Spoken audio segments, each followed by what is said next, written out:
سر بتائیے گا کہ یہ ماضی میں بھی کرتے رہے ہیں، نماز کی بے حرمتی بھی کی ہے انہوں نے، مذاق اڑایا ہے، ویڈیو میں اس پر کیس بھی چلے ہیں، ایف آئی آر بھی چلے ہیں، لیکن کوئی خاطر خواہ کوئی جو ہے وہ میسج نہیں دیا گیا اداروں کی جانب سے، ہمارے جو پاورفل لوگ ہیں ان کی جانب سے، کہ اس طرح کی چیزوں کو نہیں ہونا چاہیے، روکنا چاہیے، اس پر کیا کہیں گے آپ؟ اصل میں اس کے اوپر جو بھی مقدمے ہوئے ہیں وہ وکیل بھی خرید لیتا ہے، وہ جج بھی خرید لیتا ہے، کیوں؟ اس کے پاس ڈالر موجود ہیں۔ جب ڈالروں کی بارش ہو رہی ہو تو پھر پاکستان کے متعلق تو یہ بات مشہور ہے کہ ماں بھی بیچ دیتے ہیں ڈالروں کی خاطر، یہاں ایمان بھی بیچا جا رہا ہے ڈالروں کی خاطر۔ کوئی بھی نہیں بول رہا کہ میرا فیملی سسٹم اس وقت تباہ کیا جا رہا ہے ٹک ٹاک کی وجہ سے، ٹک ٹاک کی وجہ سے فیملی سسٹم کو تباہ کیا جا رہا ہے، ایمان کو تباہ کیا جا رہا ہے، صحابہ کرام کے اوپر جو ہے وہ حملہ کیا جا رہا ہے۔ کون سی باقی جو ہے وہ شرافت باقی بچی ہے جو ان لوپر لفنگے لونڈے لپاڑے ان کی وجہ سے باقی جو ہے ان کے اوپر حرکت نہیں کی گئی؟ تو اگر ہماری حکومت نے، میں اس وقت چیف منسٹر جو ہے ان سے بھی مخاطب ہوں، میں اس وقت پرائم منسٹر شہباز شریف صاحب سے بھی مخاطب ہوں، وزیر داخلہ صاحب بالخصوص ان کو پروٹیکٹ کر رہے ہیں، ان کو پروٹیکٹ کر رہے ہیں۔ اس کا یہ مطلب نہیں ہے پاکستان جو 95% آبادی اہل السنہ کی ہے ان کو گالیاں دی جائیں یا ان پر، ان کے اکابرین پر لعنت کی جائے۔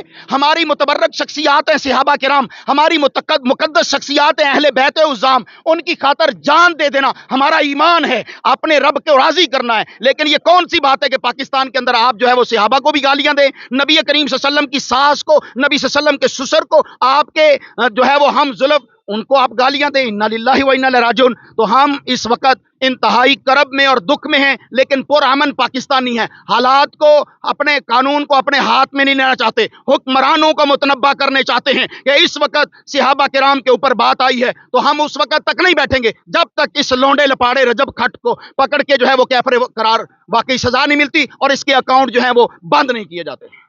سر آپ نے اکاؤنٹ بند کرنے کا جو ہے وہ مطالبہ کیا ہے، مجھے ایک چیز بتائیے گا کہ رجب بٹ جس طرح سے اس نے سٹارٹ لیا فیملی ولاگنگ سے، اور پھر اوپر سے آہستہ آہستہ عروج پر آتا رہا، تو اس طرح کے لوگوں کو جو لوگ دیکھتے ہیں، جو لوگ ویورشپ ہے، اگر وہ واقعی صحابہ کا جو ہے گستاخ ہے تو پھر ہمارے لوگوں کو بائیکاٹ نہیں کر دینا چاہیے؟ لوگ تو بھیڑیں ہوتی ہیں، لوگ تو بھیڑ چال ہیں، جدھر کوئی لگاتا ہے ادھر لگ پڑتا ہے۔ لوگوں کو اللہ رسول کا کیا پتا ہے؟ یہ تو علماء کرام کی ذمہ داری ہے کہ ہر ممبر سے آواز بلند کریں ایسے گندے کیڑے کے خلاف جو نالی کا گندا کیڑا ہے۔ میں کہتا ہوں یزید کی آڑ میں کسی صحابی کو گالی نہیں سنی جائے گی۔ آپ یزید کو 1000 دفعہ گالی دیتے ہیں، دیتے رہیں، کیونکہ آپ کا روٹی ٹکر ذاکرین کا، ان کے بڑے بڑے علماء کا ٹکر کس وجہ سے چل رہا ہے؟ یزید کی وجہ سے۔ آج اگر بات آئی ہے تو کہہ دیتا ہوں بھائی، سیدنا حسین رضی اللہ تعالیٰ عنہ جو کربلا کے شہید ہیں، دنیا کی کسی بھی عدالت کے اندر چلا جائے وہاں پر کیس چلے گا، کوئی بھی جج اور جیوری سسٹم ہوگا، کہیں بھی انویسٹیگیشن ہوگی، سب سے پہلے پوچھا جائے گا جس کے ساتھ واقعہ ہوا ہے کہ بھائی آپ کے ساتھ یہ واقعہ ہوا ہے، آپ کو کس کے اوپر شک ہے، کس نے آپ کے ساتھ یہ ظلم کیا ہے، کس نے حملہ کیا ہے؟ تو سیدنا حسین رضی اللہ عنہ سے پوچھا جائے، ان کی اپنی سٹیٹمنٹ موجود ہے، تاریخ معلوم کتابوں کے اندر موجود ہے کہ ان کو کس نے قتل کیا، کس نے شہید کیا، ان کے خاندان کے ساتھ کس نے ظلم کیا۔ پھر دوسرا واقعہ ہوتا ہے کہ جو اس مقدمے کا مدعی ہوتا ہے، جو مظلوم کا، مقتول کا وارث ہوتا ہے، اس سے پوچھا جاتا ہے سیدنا حسین رضی اللہ عنہ کے وارث کون ہیں؟ جناب زین العابدین علی السجاد ہیں۔ ان سے پوچھا جائے کہ آپ کے ابا جان کے ساتھ، آپ کے چچا تاؤں کے ساتھ، آپ کے خاندان کے ساتھ یہ ظلم و بربریت کربلا کے میدان میں کس نے کی؟ سیدنا علی زین العابدین بتائیں گے کہ ہمارے قاتل کون ہیں۔ آگے آ جائیے، تیسرا جو ہے وہ ایویڈنس ہوتا ہے کہ بتائیے اس واقعے کے وقت لوگ کون موجود تھے، کس کس نے دیکھا کہ حسین کو کس کس نے مارا ہے؟ تو آئیے پوچھتے ہیں سیدہ زینب بنت علی فاطمہ الزہرا کی لال سیدہ زینب سے۔ زینب بتائے گی کہ ہمارے بابا کو ہمارے بھائی کو کس نے شہید کیا ہے۔ ان کی بہن سیدہ ام کلثوم بتائے گی، دیگر اہل بیت کی خواتین بتائیں گی کہ ہمیں کس نے مارا، کس نے بلایا، کس نے مارا۔ صحابہ کو تو چھوڑ دو، ابو بکر کو گالیاں دی جا رہی ہیں اس ملک میں، جناب ابو بکر رضی اللہ تعالیٰ عنہ کہ اگر وہ نہ ہوں تو ہم مسلمان نہیں ہیں۔ جناب عمر کو گالیاں دی جا رہی ہیں۔ وہ ایک شخص کہتا ہے نا، پیڑیں کچھ اور ہیں، پھکیاں کچھ اور ہیں، یہاں دکھ کچھ اور ہے، گالیاں کچھ اور بنیاد پر دی جا رہی ہیں۔ یزید پر تم گالیاں دیتے تھے، ہم خاموش تھے، دو بھائی تمہارا ہے، لے جاؤ اسے۔ لیکن یہاں بنتا ہے کہ امیر المومنین سیدنا امیر معاویہ کو گالیاں دی جائیں، جن کے ہاتھ پر تمہارے دو معصوم امام سیدنا حسن بن علی طالب،